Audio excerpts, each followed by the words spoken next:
From the library of the New York Stock Exchange at the corner of Wall and Broad Streets in New York City, you're inside the Ice House, our podcast from Intercontinental Exchange on markets, leadership, and vision in global business. The dream drivers that have made the NYSE an indispensable institution of global growth for over 225 years.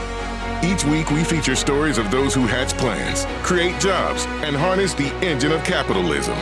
Right here, right now at the NYSE and at ICE's exchanges and clearinghouses around the world. And now welcome inside the Ice House. Here's your host, Josh King of Intercontinental Exchange. My first job in corporate communications began back in 2003. I was at the Hartford Financial Services Group. You know, the Hartford, the company with a strong and stately stag standing on a mountaintop, watching for any risks on the horizon.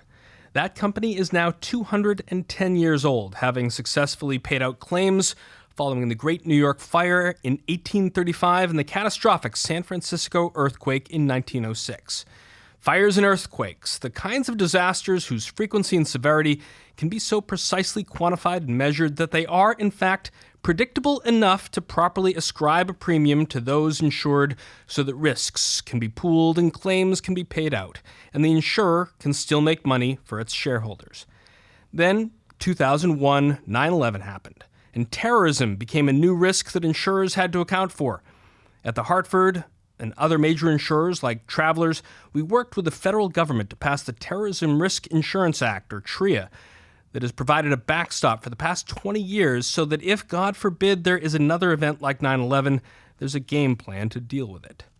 Then, in the 2010s, when I was at Willis Group, one of the world's largest insurance brokers, another risk came on the horizon: cyber risk.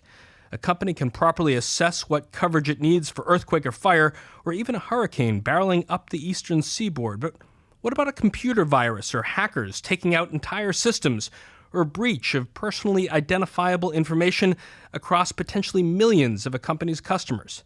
That's the world we live in today.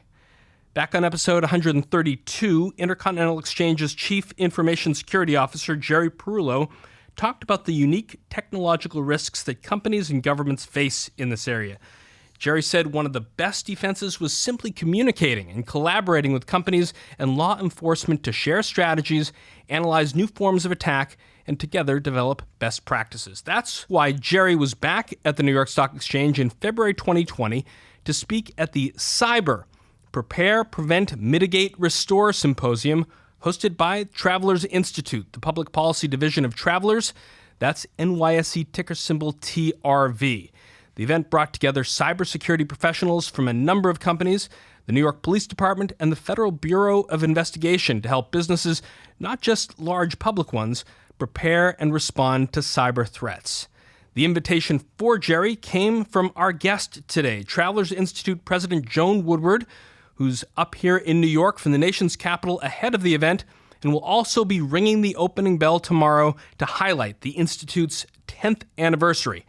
Our conversation with Joan Woodward on the Cyber Symposium, why she was tasked with creating the Travelers Institute, and her career in Washington, D.C. That's right, after this. And now a word from John Berger, President and CEO of SunNova, NYSE ticker NOVA. We're a solar company, and we're out there to bring solar to every home in the country. We have such a vast market that remains untapped. I think it's less than 3% of the market of homes in the United States, and so there's just so much potential. New York Stock Exchange is the home of capitalism. It's just where the action happens, no matter where you are in the world. All eyes on the New York Stock Exchange. SunNova, now listed on the New York Stock Exchange. Our guest today, Joan Woodward, is president of Travelers Institute and the executive vice president of public policy for Travelers, where she also chairs the Travelers Environmental, Social, and Governance, that's their ESG committee. Joan joined Travelers in 2008 from Goldman Sachs to establish the Travelers Institute as the company's thought leadership and public policy platform. Prior to joining Goldman, she worked on Capitol Hill for 12 years as Deputy Chief of Staff for the U.S. Senate Finance Committee, working for Chairman William Roth of Delaware, where she was instrumental in creating the Roth IRA. She was also the chief economist for the Senate Government Affairs Committee and the U.S. House Budget Committee under Chairman John Kasich. Joan Woodward, welcome to the New York Stock Exchange and welcome inside the Ice House. Josh, thank you so much for having me. I really appreciate the opportunity to chat with you today. The true cost of cybercrime I mentioned in the introduction was based on a study of its impact on businesses in 2019, but the Cyber Symposium series began several years ago. Was there a particular event that spawned the series? Yeah, there was. We have been selling, obviously, cyber insurance for many, many years. However, the business risk index that we put out every year really surveys a number of small, middle, and large businesses about what they're worried most about. And cybersecurity has been at the top of that list for many, many years. Last year, it was the most important risk. And so we decided to take it on. And when I mean take it on, I mean raise awareness about the importance of understanding the cyber protocols that your business should go through first, even before you decide whether to buy cyber insurance. But the protocols of understanding your cyber hygiene was probably the most important aha moment for a number of our business clients. And so by putting together this cyber awareness campaign over the last 4 or 5 years, we've touched thousands and thousands of businesses and just really shared our learnings with them. So I've got a medium-sized business, a couple hundred, maybe 1,000 people. What are the cyber protocols that I should be going through as I consider whether or not to call my traveler's agent and get myself some cyber insurance? Especially smaller businesses who don't have a large team of, IT specialists, but there's all sorts of check the boxes when you're looking through how well you're prepared for a potential cyber attack. And it's that process of going through that, not just with your IT guy. I mean, honestly, there's many, many people and voices at the table that are going to add value to understanding where you might be vulnerable. And again, it is going through that process that's so important for our clients and customers. And then once I go through these protocols and I decide that my hygiene is not hygienic enough, what are the telltale signs? Well, the good news is there's lots of repair you can make to your businesses. And so that process of getting them in order, we feel is hugely important to understand. And there's lots of specialties out there, of course, that help you with this. But at the end of the day, it does not hurt at all. And we clearly advise every company that we talk to have some sort of cyber insurance policy.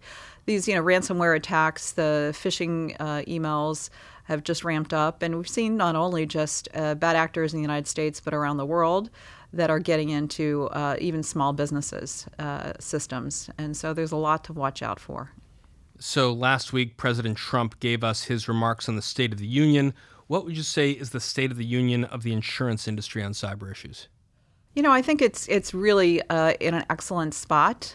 We are a GDP-driven industry in the insurance industry. More trucks on the road, more people employed is good for our business.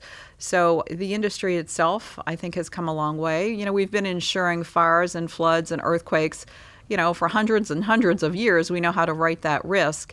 Cyber is new in the last, say, 30 years, right? And it's certainly ramped up in the last 5 to 10 years. And so understanding how to write the risk, pricing it, the industry is doing, I think, a much better job in the last 5 or so years. Besides the events you're holding, how else is Travelers helping businesses protect themselves from cyber incidents? So we have a whole series of, we're the public policy kind of informational educational arm of a very large travelers insurance company. And one of the things that we've set out to do 10 years ago, which is our 10th anniversary this year, is to share our knowledge through all the claims that we've seen. So those small businesses, medium-sized businesses don't make the same mistakes that we've seen come through our claim data.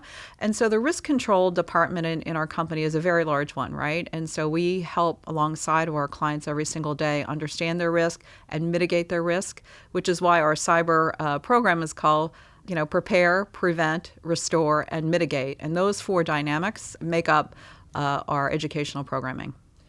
We talked about the 2019 Travelers Risk Index found cyber to be the number 1 concern of businesses. What are some of the other notable findings that come out of it? We found that although 89% of the Travelers Risk Index respondents from small businesses reported feeling confident that their company has implemented best practices for cybersecurity, many of those same organizations may be unprepared for the cyber attack.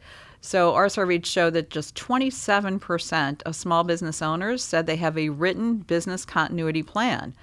That's only a third of the companies have a written business continuity plan, and only 23% said they have conducted a cyber assessment of their vendors who have access to their data. So just again, when you talk about cyber hygiene, thinking about who you're giving your customer data to and those vendors, you have to make sure they have the same cyber hygiene protocols in place as your company does. And so again, it's raising awareness, it's education.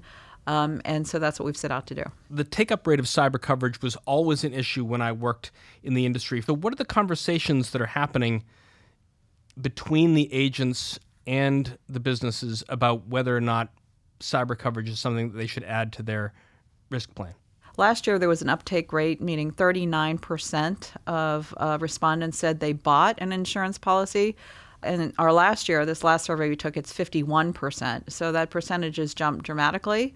But it's still, if you look at that, 49% of people we surveyed, and these are businesses surveyed, do not have an insurance policy on cyber yet. And so we have made some progress, right? 51% is better than 39, but it's certainly not 100%. And that clearly is the goal. So again, the educational component of our plan, and we think it benefits the whole industry. It's not just for travelers, customers. It's raising awareness for smaller and medium-sized businesses because the large guys have figured this out. We partner with a lot of government agencies. You heard we have the FBI speaking tomorrow, the Department of Homeland Security, Federal Trade Commission is very much involved in cybersecurity. And so the federal government has a very big interest in making sure small and medium-sized businesses take this seriously because they are vendors of the federal government.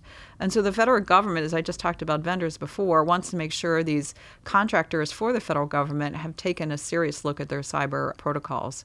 So it is the federal government's best interest to raise awareness and talk about the need for this because, as you know, this is just another, cyber terrorism, cyber warfare, certainly among our business community is again, turned out to be the number one risk. The average cyber attack costs small businesses about $200,000 and are happening all the time. Let's take a listen. A ransomware cyber attack happens every 14 seconds.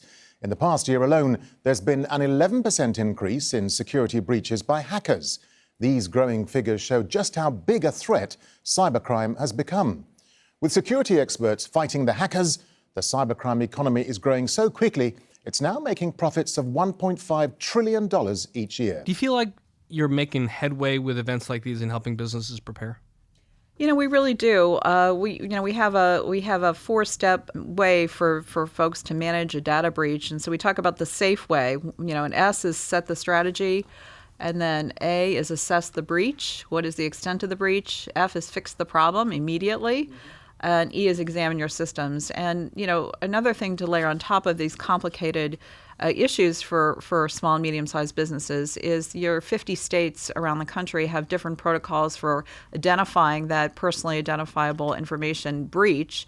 So, you have to have a lawyer at the table, a communications strategist, along with your IT and your CISOs sitting around that table. And of course, your most important seat at that table should be occupied by the CEO, who takes this, as well as the board, a board of directors of any company, should have this as one of the top concerns and the risk factors for the company. And so I think we've come a long way. We've had thousands and thousands of attendees. We've executed about 50 programs around the country. And so we've had great turnout. For us, tells us people are interested. Let's expand the aperture a little bit to cover some of the topics that, as you and I are talking today, Joan, might not appear automatically as some of the cyber issues that would face either businesses or individuals. But Forbes did a recent article looking at the top 5 issues facing cybersecurity in 2020. Number 5 was the vulnerability of connected and autonomous cars to hacking. Will that topic be covered in your event? Actually, yeah, we do talk about this. And in fact, we have a whole series around autonomous vehicles and, frankly, how to insure them, because there's a whole debate in our industry and within the government about how autonomous vehicles will be insured going forward. But certainly the cyber connectivity of autonomy in vehicles is a very big concern. And we have worked with OEMs, the manufacturers out there, to talk about sharing data. And as you know, not a lot of companies want to share data for the greater good. And so transparency in this sector, we think is very important. But certainly it's a concern of folks out there around autonomy and cybersecurity. And every company is vulnerable, even if they go through putting in a good cyber hygiene protocol.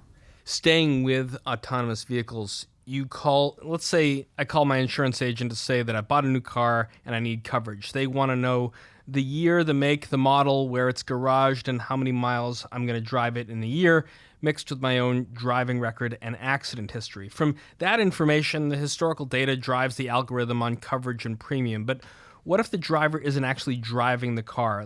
Do you think people will still need car insurance if autonomous vehicles become the primary mode of transportation? Absolutely. In fact, our think tank, the Travelers Institute, recently wrote a white paper called Ensuring Autonomy. And we do think that the existing structure of how that car is insured fits the model going forward, that car, the driver is responsible for what happens in that car, right? So now we have kind of the messy middle, we'll call it, between human interaction. So if my autonomous vehicle is starting to brake for me, even though I'm anticipating to brake, so many of the cars, right, have the autonomous automatic emergency braking system. But suppose you were not prepared for that car to stop itself, causing an accident behind you. And so there's a lot of different, and so as the driver, you're still responsible for what happens in your car. So we don't see the whole insurance industry moving to a product liability model. And you know how long those cases can take to resolve themselves. So we do think that insuring the vehicle with a person in the car will continue to be the way it becomes law. But bring our listeners sort of into the process of product design and thinking it through. Well, factors associated with safety, as I said, emergency automatic braking or lane departure warnings, those things that are, obviously in cars today. We're collecting data on that as an industry right now. And so your car versus my car, who has some of these features, is a contributing factor as to how to price the risk, right? So we're not going to give up the secret sauce of how we do underwriting at the company, but it will continue to be an evolving factor in understanding how to price the risk with this new autonomous technology. And the cost to, another issue is the cost to repair these cars. So if you think about a Tesla battery, which is probably $40,000 in these cars, the technology in those LiDAR and radar systems is much more expensive. And we'll have claim data on that and collecting the claim data just like we do on you as a person. Another contributing factor to, we think, the advent of new technologies that'll be helpful is we're very bad drivers in this country. You look around and every single person at stoplight, stop sign is distracted. And so, being a distracted driver versus having an autonomous vehicle, I'll take the autonomous vehicle every day driving my car. But again, we're in the messy middle where you have semi-autonomous cars, not fully autonomous, and we're going to be in this messy middle for the next 20 years, we think. I want to get into distracted driving in a second. And yet, staying on some of these new aspects of technology in vehicles, I've got a relatively late model car. For the first time in my life, I am getting beeps about moving right and moving left, the distance that I maintain with the car in front of me, and how hard I'm hitting the brake. Because it's been a while since I've actually been in the industry. How is this data being factored into either individuals' policies or collected and analyzed as a whole? Yeah, there's a number of apps out there. These are telematic apps that track how fast you're driving, how hard you're braking, and they're very sophisticated. We have them. Most insurers have, their own bespoke versions of them. But telematics has really come a long way in helping us price the risk and assess you as a driver. So it's not just your credit score or how old you are or what education level you are, kind of the old factors of determining how safe or how not safe you are. But these have given us new tools. But again, the problem with distracted driving is that fatalities in this country were up dramatically in the last couple of years. Even with this new technology, it was supposed to help us drive on the road. And so that campaign around distracted driving for us is called Every Second Matters. And we think raising awareness around that, including tracking with the telematics, is a nice blend that'll help us price the risk. You recently wrote a LinkedIn article urging drivers to do one little thing to improve safety. What is that, and what else is the Institute doing to make the roads safer by keeping a driver focused? So the one very simple thing you can do, first of all, is put your damn phone down, right? And we're all guilty of this. I think we're very good at multitasking, right? And we think it's the other guy who's the problem driver. Well, we're not very good at it. And so both on the iPhone and Android, we've urged people to enable the do not disturb while driving feature. And that, frankly, and I did a few years ago, and it's really changed my behavior. And so I'll urge all your listeners out there, the one simple thing you can do, or for your kids, maybe teenagers, is activate your do not disturb while driving automatically, and make sure it's automatically, not manually. And so if you do pick up your phone to look at it, it says, I'm driving. I'm not going to, be able to do anything with my phone. But the feature I really like about it is if someone sends you a text, they will get a text back saying, I'm driving. And my kids are used to it now. Oh, mom's in the car. I'm not going to bother her, right?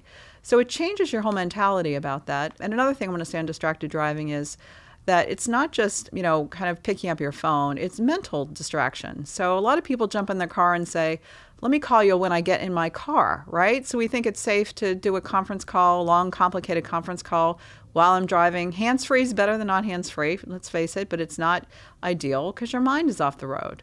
So it's the cognitive distraction, not just the visual distraction that we're trying to talk with our folks about. I will mention that here inside the Ice House, we are being joined not only by Joan Woodward, but also Joan Woodward's two kids, one of whom lives in Boston, where I grew up, home of fabulously terrible drivers. Another daughter who lives in Los Angeles, famous for its 2-hour-long commutes. So I'm looking at you, and I'll have Mom speak for you, or you can yell into the microphone. Intergenerationally, are these lessons being adhered to?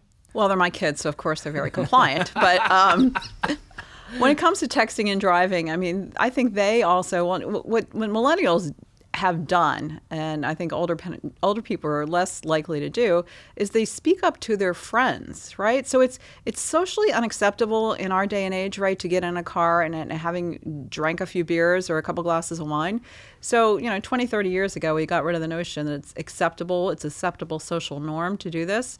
Today, it's still acceptable to text and drive and be on the phone. And so changing those social norms and speaking up to our peers is tough, right? It's tough to say to a 25-year-old, hey, put your phone down. I'd rather get there safe, than not safe. And so changing those social norms for the young folks who are out there listening, and I don't mean the 16-year-olds, I still mean the 20-year-olds when I say young. And so that's also very important to talk about that as a society. You have one tool at your fingertips at Travelers, which is the premium and the discount that you could offer for better behavior. Are there things that the industry or particular insurers can do to govern better behavior behind the wheel? Sure. The telematics programs that a lot of insurers use, including ours, are really pretty sophisticated.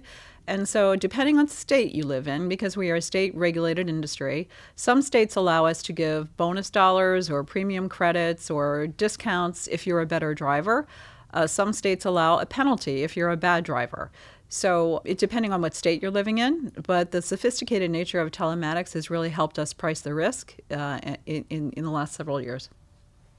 After the break, the Travelers Institute President Joan Woodward and I discuss what the 10th anniversary of the Institute means for travelers and other public policy issues that Joan focuses her efforts on. That's all right after this. And now a word from Ron Delia, CEO of Amcor, NYSE ticker AMCR. Today is a really big day for Amcor. We've been around for 160 years. After so much time, takes the passion and dedication of our people around the world, and it takes resilience. And we have lots of that at Amcor. Well, our aspiration is to be the leading global packaging company, and that means winning for our customers, our people, our investors, and the environment. We have a big pledge around sustainability. We really hope to change the world as we look forward. Amcor, now listed on the New York Stock Exchange. Welcome back. Before the break, Joan Woodward, Executive Vice President of Public Policy for Travelers and President of the Travelers Institute, and I were discussing cybersecurity and making the roads safer through technology. The history, Joan, of the New York Stock Exchange is one in which we've helped raise capital first to fund the federal government, then to help capitalize the banks, and then to help the insurance companies move from mutually pooled risks to being publicly traded companies. Your career has in many ways followed this same path, government to banks to insurance companies, since studying economics at American University. So where did you get your interest in economics from? I grew up in the poorest county in Pennsylvania. My dad was a coal miner for 42 years. And so that instills a work ethic and a desire to succeed in your life. Success is not guaranteed when you grow up in that kind of situation. What county was it? So it's Fayette County, Yeah. Pennsylvania. Again, very, very poor, the poorest county in all of Pennsylvania. And so growing up with a work ethic, to my former CEO, Jay Fishman, would say, success is not guaranteed, but giving yourself an economic opportunity to succeed, and then it is what you make of it, right? And so I think that's the same in today's society. So when you give a young person an economic opportunity, they have to make of it what they will, right? You're not going to guarantee their success. So anyway, so that was how I got started, and I moved to Washington, and I've been in Washington almost 35 years. How did you get from Pennsylvania to American U University? Why was American U the place you went? Well, they gave me the most money, Okay. right? So I chose wisely, and that they gave me the most money, and I didn't get into Georgetown, so that propelled me to a career on Capitol Hill for 12 years. And I was lucky enough to work with really talented people like John Kasich and Bill Roth, and so that was very lucky. You spent several years as the chief economist for the House Committee on Budget before moving over to the Senate. I want to listen to Senator Roth introducing the tax cut proposal that would become the Tax Relief Act of 1997. It represents the biggest tax cut in 16 years, and as I've said, it's focused on middle-income families. It contains important provisions for education assistance. It gives middle-class families a $500 per child tax credit. It will boost our nation's savings rate while helping families prepare for their futures through an expansion of individual retirement accounts. And for the first time, homemakers will be able to save up to $2,000 annually in an IRA, regardless of their spouse's participation in an employer pension plan. This tax relief package also creates a new deductible IRA Plus account.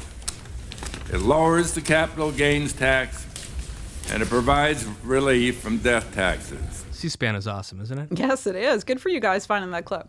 I mean, I was in the White House at the time. You were on Roth's staff, I guess. What memories does that bring back?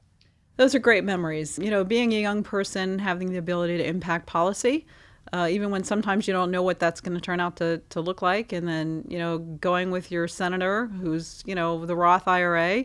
It was a little backstory about who this IRA was going to be named after, and him being chair of the Finance Committee, obviously, he won the battle. But then getting in the car with him and going down to Pennsylvania Avenue and seeing it signed into law was a thrill of a lifetime, right? And also I was about 8 months pregnant with my third child. And so he walked the walk and talked the talk in terms of making sure kind of stay-at-home moms, not that I ever was one, I wouldn't be very good at it, but had the ability to contribute to a Roth IRA. I mean, most of our listeners should be familiar with the IRA Plus that Senator Roth mentioned by its current name, the Roth IRA. So up to that point where the legislation was being signed, how were you involved in it, and how did your time working for Congress shape your thoughts on business's role in public policy? Yeah, if you were ever lucky enough to work on Capitol Hill, and that's why you have so many interns kind of cycling through up there, it just gives you a perspective on, there's a lot of good that does come out of the government, and certainly people who dedicated their lives working for the government for 30, 40 years. My husband is a civil servant and has always worked on Capitol Hill. And it's very admirable. And I think the American public doesn't know how hard dedicated civil servants are.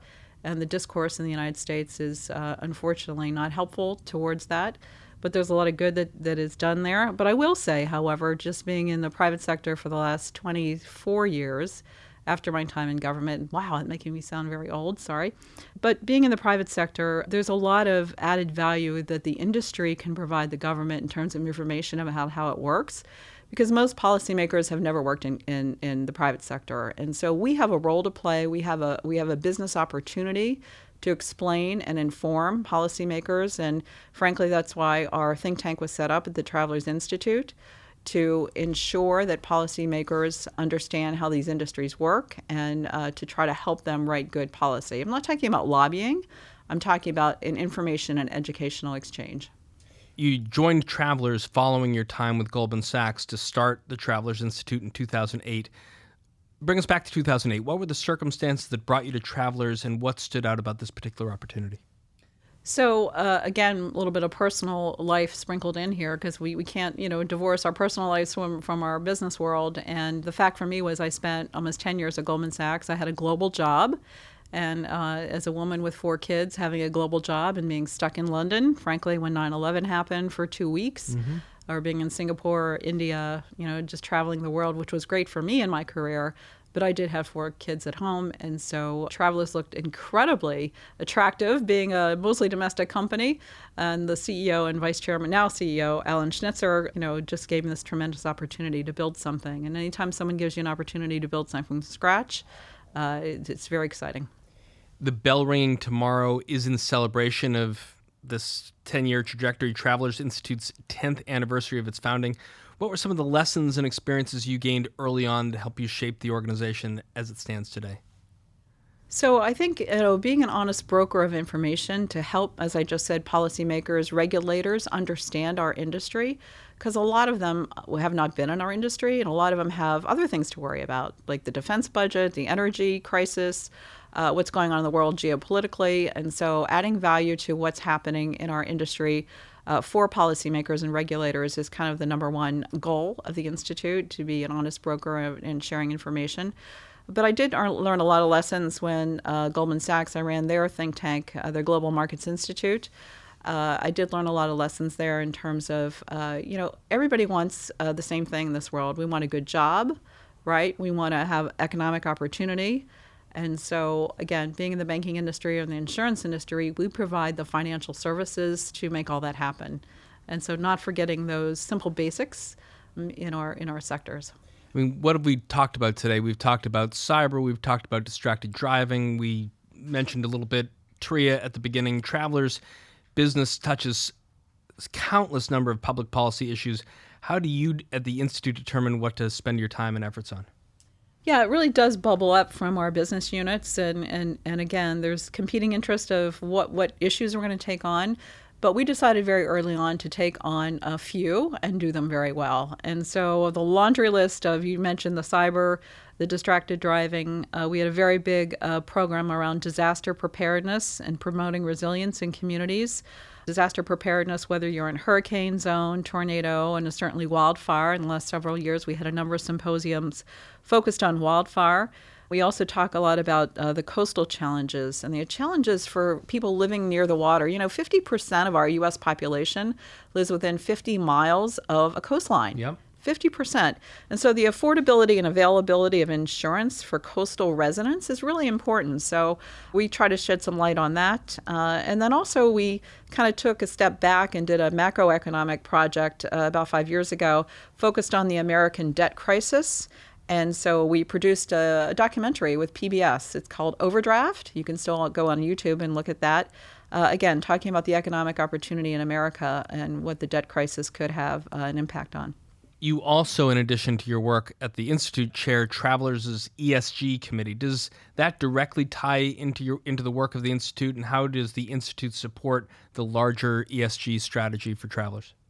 Yeah, so ESG for us is really embedded in our culture, and we've been doing this for many, many, many years. It's recently become popular and a buzzword, but we take it very seriously to serve our communities and our employees and the environment and all the other buzzwords that are, known today as ESG. But it's been embedded in our culture and how we do business for decades now. And so we're proud to say we have this, hugely fancy website and we talk about lots of things and kind of package it all together. But we've been doing this for a very long time, and it shows. The pride of our employees, our agents and our brokers who sell our product. We're the number one in a number of different categories of insurance. And that does not happen overnight. It really is embedded in our employees and our culture. In addition to events like the symposium you're holding at the New York Stock Exchange, how do you engage with audiences that matter to the company, that help it get to its number one status? The agents and brokers that you mentioned, the employees who work under your roof, whether that's at any of your locations, and also your insureds. Yeah, so, again, this is embedded in our culture and how we do business. And so, being ethical, talking about transparency in the business, helping our clients and customers to do the right thing, and just understanding the risks Risk mitigation for us and our clients is the number one project that we try to make sure before they even buy the insurance policies. When we talk about cyber insurance, we're not just selling a policy. We're trying to educate and inform what the risks are and how to mitigate them, in their daily living with their companies. So as we wrap up, Joan, there was a McKinsey study recently that determined that while there have been a number of high-profile hires of female leaders across the insurance field, women remain underrepresented. When I was at the Hartford, Romany Iyer was its chairman CEO. Hank Greenberg was at AIG. His son Evan was at ACE. John Finnegan at Chubb. The late Jay Fishman, who you mentioned earlier, was running the show at Travelers, taking over for Robert Lipp. Sort of a boys' network, if ever there was one. The one bright spot may have been Inga Beale, who served for 5 years as CEO of Lloyd's of London from 2014 until the end of 2018. How does Travelers look to support women in insurance, and what does the future hold for women in the industry? I'm glad you asked that question. It's a great question, and we need to focus on it. And the good news is we are, as an industry. I can't tell you the number of panels and speeches I've given because all the CEOs of these companies recognize it's a real problem. And our customer base does not look like, kind of some of the companies around. And so we set out to change that. We have a very, very robust diversity and inclusion program. And when I joined the company 12 years ago, that was put into motion, and it's ramped up dramatically. In the last 2 years, our CEO and chairman, Alan Schnitzer, created a program called She Travels. And so a little play on words there, but it is a program and project very near to his heart to ensure that our female employees know they have a path to those upper management jobs, and not just the support roles, but the business roles. Running businesses, very important. And so we're doing a lot at our company. I think the industry is really trying to take it on. They know they have a problem, right? And so not just the insurance companies, but the brokers and the agents out there need to look a lot more like America in general. And so we spend a lot of time, we spend a lot of money and effort to really dedicate resources to this project called She Travels. As we'd mentioned earlier, 2 of your children are sitting in the library with us today as we record the episode. And beyond the admonition not to text and drive and put the cell phones away or put them on Do Not Disturb when they get in the car, given this career trajectory that we've talked about from government into banking and now insurance, what pieces of advice do you give not only to your own kids as they begin their careers, but young people in general and the opportunities ahead for them?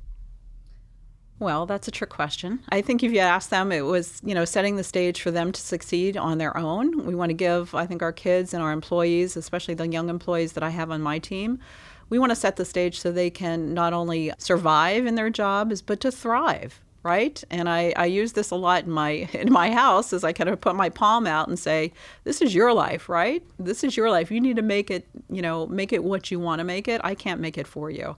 And I think a lot of our young people out there in our industry, they realize that today. And so, millennials get a bad rap around a sense of entitlement, or they're not, have the work ethic that we do. And I don't agree with that. I think a lot of our young people are very ambitious, but ambitious coupled with kindness. I guess that's the way I hope to have our employees and my 4 kids, 2 of which are here today, as you just said, live their lives. Of all the work that you've done with Travelers or Goldman or the federal government, is there a public policy initiative you're most proud of and what you believe now is making the most impact? I mean, I guess I have to say the obvious, which is to help I created the Roth IRA with this wonderful senator from Delaware who is a very soft-spoken man. Joe Biden got all the fanfare and show, being the other senator from Delaware, but Bill Roth was a wonderful man, and it was just delightful to work for him. And, I have to say the same for John Kasich, too. Delightful people, hardworking, and doing the right thing for the country. Well, Joan Woodward, thank you so much for joining us inside the Ice House, and best of luck tomorrow with the symposium. Thank you so much for having me, Josh. It was a real pleasure and an honor. That's our conversation for this week. Our guest was Joan Woodward, Executive Vice President of Public Policy for Travelers, that's NYSE ticker symbol TRV, and President of the Travelers Institute. If you like what you heard, please rate us on iTunes so other folks know where to find us. And if you've got a comment or a question you'd like one of our experts to tackle on a future show, email us at icehouse@theice.com or tweet at us at IceHousePodcast. Our show is produced by Pete Ash with production assistance from Stephen Romanchik and Ian Wolfe. I'm Josh King, your host, signing off from the library of the New York Stock Exchange. Thanks for listening. Talk to you next week. Information contained in this podcast was obtained in part from publicly available sources and not independently verified. Neither ICE nor its affiliates make any representations or warranties, express or implied, as to the accuracy or completeness of the information and do not sponsor, approve, or endorse any of the content herein, all of which is presented solely for informational and educational purposes. Nothing herein constitutes an offer to sell, a solicitation of an offer to buy any security, or a recommendation of any security or trading practice. Some portions of the preceding conversation may have been edited for the purpose of length or clarity.